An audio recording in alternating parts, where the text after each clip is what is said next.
உலக நண்பர்கள் அனைவருக்கும் என்னுடைய அன்பான வணக்கத்தை தெரிவித்துக் கொள்கிறேன். இன்னைக்கு நம்ம பேச வந்தது முக்கியமான ஒரு விஷயம். அது என்னன்னா குரல் பத்தின ஒரு விஷயம். குரல், வாய்ஸ் பத்தின ஒரு விஷயம். இந்த குரல் வந்துட்டு மனுஷனுக்கு தெளிவா இல்லாட்டி அவருடைய பேச்சை யாரும் ரசிக்கிறது இல்லை. பெரிய மேடை பேச்சாளராக இருக்கலாம், அவருக்கு குரல் சரியில்லாம இருக்கும்.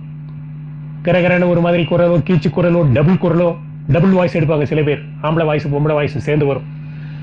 இந்த மாதிரியான பிரச்சனை உள்ளவங்களுடைய அந்த குரலை வந்து கேட்கக்கூடிய ஆளுங்களுக்கு சலிப்பு தட்டி போயிடும், அதை ரசிக்க மாட்டாங்க.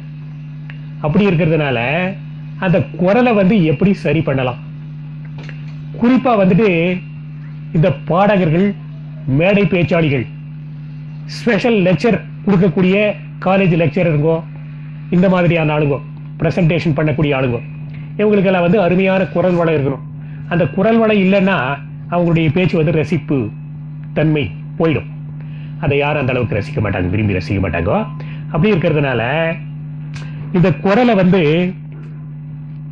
உலகம் முழுதும் உள்ள பாடகர்களா இருந்தாலும் சரி, பாட்டு பாடணுன்ற ஆசை உள்ளவங்களா இருந்தாலும் சரி, இந்த பாட்டு பாடக்கூடிய ஃபீல்டில் இருக்கக்கூடிய எப்பேற்பட்ட ஆளுங்களா இருந்தாலும் சரி, அவங்களுக்கு என்ன ஆகுதுன்னு கேட்டாக்கா, மேடை பேச்சாளிகள் கூட சரி, அவங்களுக்கு என்ன ஆகுதுன்னு கேட்டா, ஒரு குறிப்பிட்ட காலகட்டம் அவங்க பாடிட்டோ இல்ல பேசிட்டோ வரும்போது இந்த குரல் நான் அப்படின்னு சொல்லக்கூடிய அந்த வாய்ஸ் பாக்ஸ் அப்படின்னு உள்ள இருக்குது, தொண்டைக்குழிக்குள்ள, அந்த நான் வீக் ஆகுது.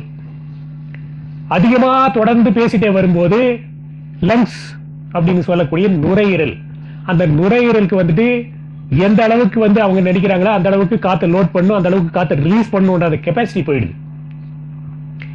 அந்த லங்ஸ் வீக் ஆயிடுது. லங்ஸ்ல தொடர்ந்து பேசிட்டே வரும்போது லங்ஸ்ல சளி கட்ட ஆரம்பிச்சிடுது. அந்த சளி போக போக முத்தி போய் கெட்டி ஆயிட்டு கட்டிக்கும், லங்ஸ்ல கட்டிக்குது. லங்ஸ் லங்ஸ் பத்தி நான் ஆல்ரெடி வீடியோ போட்டிருக்கிறேன். லங்ஸ் கேன்சரை பத்தி வீடியோ போட்டிருக்கிறேன்.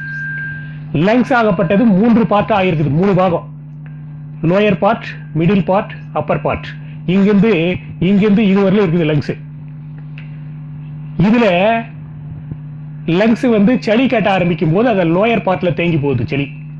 அதனால லோயர் பார்ட்ல சளி தேங்குற கண்டிஷன்ல பாடகர்கள் வாய்ஸை நினைச்ச மாதிரியான ஒரு பாட்டு வருதுன்னு வச்சுக்கோ, அந்த பாட்டினுடைய ராகத்துக்கு தகுந்த மாதிரி பாடணும் அப்படின்ற முயற்சி எடுக்கும் போது குரல் ஒத்துழைக்காது. காரணம், அந்த லங்ஸ் அந்த காத்து கண்டிஷன் பண்ணி எந்த அளவுக்கு கொடுக்கணுமோ அந்த அளவுக்கு கொடுக்குற கண்டிஷன் லங்ஸுக்கு இருக்காது. குரல் நான் சொல்லக்கூடிய அந்த இதுக்கும் அந்த வீக் ஆயிடுறதுனால அதுவும் அதை கண்ட்ரோல் பண்ணாது. அந்த கண்டிஷன்ல அவங்களுடைய பாடக்கூடிய நினைப்பே வேற இருக்கும், பாட்டே வேற மாதிரி போகும், மூச்சு பிடிக்க முடியாது. லாங் ராகம், ஒரு லைன் 2 லைன் ஒரே மூச்சுல பாட வேண்டியதா வருது. அந்த கண்டிஷன்ல அந்த மூச்சை பிடிக்க முடியாம 2-3 வாட்டி சென்டர்ல மூச்சு எடுக்கும் போது பாட்டினுடைய அந்த ரசிப்பு தன்மை போயிடுது. இன்னும் சில பேருக்கு இந்த நுரையீரல்ல சளி கட்டினருடைய காரணமா மெயினா பாடகர்கள், வயசான பாடகர்களா இருந்தாலும் சரி, மத்திய வயசுல உள்ள பாடகர்களா இருந்தாலும் சரி, அதிகமான பாட்டு பாடக்கூடிய பாடகர்களா இருந்தாலும் சரி, அவங்களுக்கு சளி கட்டும் போது அந்த குரல் பாடும்போது மூச்சு பிடிக்க முடியாம இதாயிடுது. அதுக்கு அடுத்தது இந்த தொண்டையினுடைய பாகமெல்லாம் வீக் ஆகும் போது அந்த அதிர்ச்சி, ஷேக், வாய்ஸ்ல ஒரு ஷேக் வரும். ஒரு பேஸ், இப்போ டாப் வாய்ஸ்ல எல்லாம் எடுக்கும்போது ஓரளவுக்கு பிக்கப் பண்ணுவாங்க.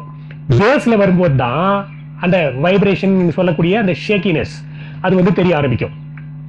இது விஷயத்துல நான் ஒரு உதாரணம் சொல்லணும்னா, சிங்கர் ஜானகி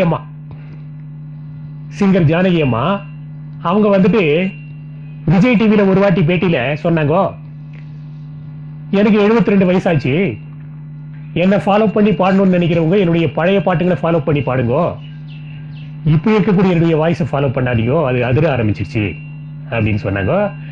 மனசு ரொம்ப வேதனையா இருந்தது. ஏன்னா நான் ஜானகி அம்மாவுடைய தீவிர ரசிகன். சுசிலா அம்மா, ஜானகி அம்மா, TMS அவங்களுடைய தீவிர ரசிகன் நானே. அந்த விஷயத்துல அவங்க சொன்னதை கேட்டு எனக்கு மனவேதனை ரொம்ப ஜாஸ்தியாச்சு.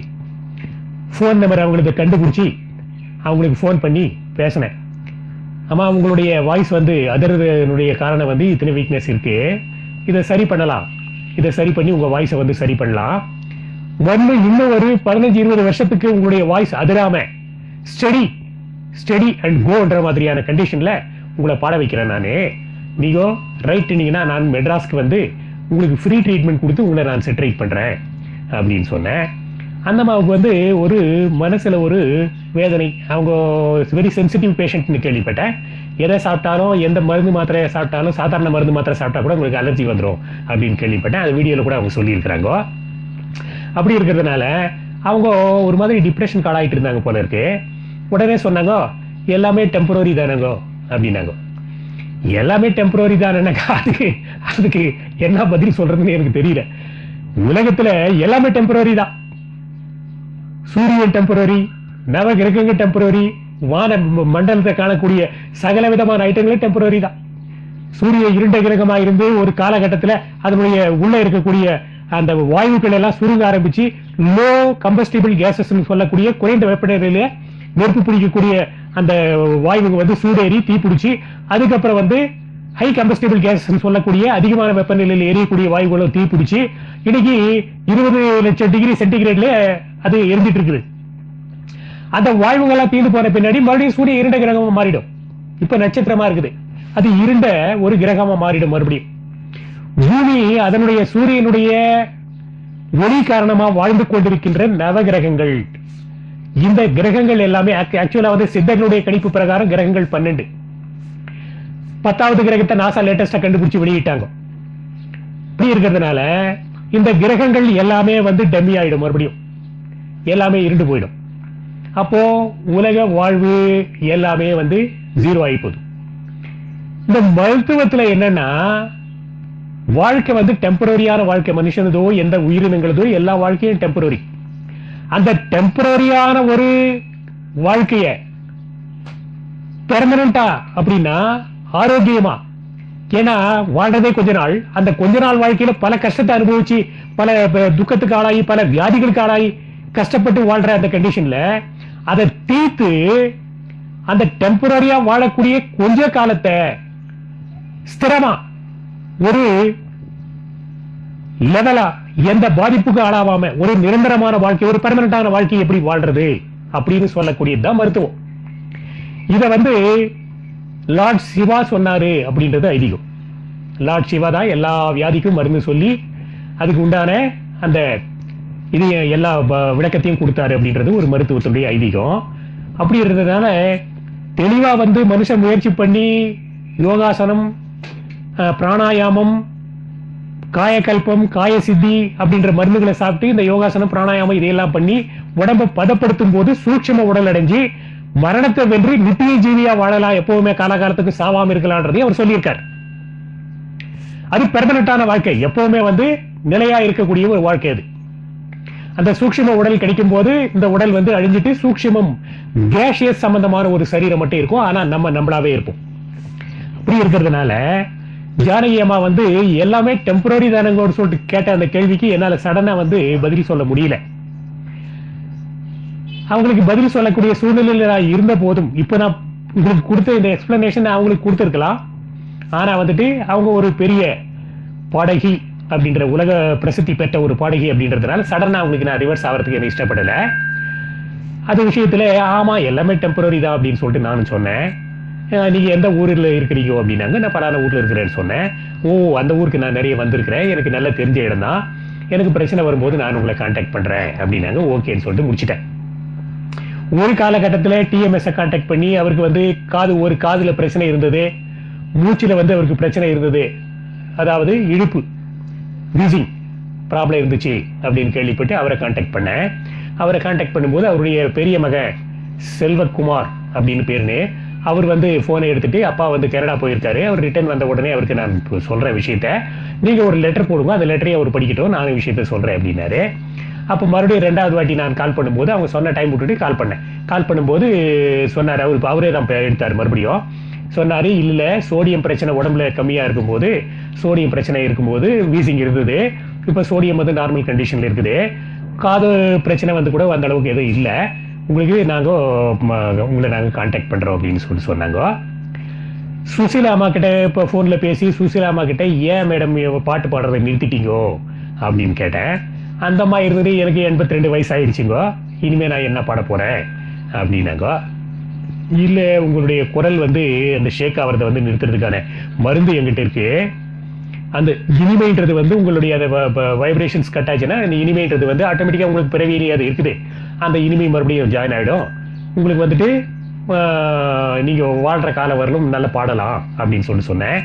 இல்லை நான் வந்து சாயி பக்தி ஆகிட்டு நான் இந்த அளவில் நான் பஜனை இதில் இருக்கிறேன், அதனால் வந்து மறுபடியும் சினிமா பாட்டெல்லாம் பாடுற ஐடியா எனக்கு இல்லை அப்படின்னாங்க. சரி ஓகேன்னு முடிச்சுக்கினேன். அப்படி இருக்கிறதுனால பாடகர்கள் பேச்சாளிகள் யாராக இருந்தாலும் சரி அவர்களுடைய குரல்ல இனிமையை சேர்க்கறதுக்காகவும் சில பேர் பாடினா ஒரு பெரிய மாவு மிஷின் அரைகிற மாதிரியான சத்தம் கேட்கும். அந்த கண்டிஷன்லாம் தவறி இனிமையான குரல், ஆஹா அந்த பாட்டை இன்னொரு வாட்டி கேட்கலாம் அப்படின்னு நினைக்கிற மாதிரியான ஒரு குரல், ஏத்த இறக்கம் வந்துட்டு கரெக்டா நினைச்ச இடத்துல அமைகிற மாதிரியும் அந்த ஒரு ஸ்டெடி வாய்ஸ், அந்த ஒரு மேல கீழே ஒரு வைப்ரேஷன், அதான் ஹரிக்குரல் சொல்ற தவளை குரல். தவளை வந்து ஒரு மாதிரி கத்துது இல்லையா, அந்த மாதிரியான குரல் இல்லாம நல்ல இனிமையான குரலை வந்து நினைச்ச மாதிரி பெறலாம். அப்படி இருக்கிறதுனால இதுக்கு வந்து சர்வரோக நிவாரணி மருந்தையும் சாப்பிடணும். அந்த சில விதமான எக்ஸசைஸ், அந்த எக்ஸசைஸும் ப்ராக்டிஸ் பண்ணா வாய்ஸ் போயிடுச்சு, இனிமே நமக்கு வந்து சான்ஸ் இல்லை, அவ்வளவுதான் நமக்கு அப்டேட் ஆயிட்டோம் அப்படின்னு நினைக்கிற ஆளுங்கோ மறுபடியும் ஒரு சர்டன் பீரியட் வந்து அவங்க ஃபீல்டுக்குள்ள நுழைஞ்சி அசத்தலாம் அப்படின்றத அன்போட தெரிவிச்சுக்கிறேன். வணக்கம்.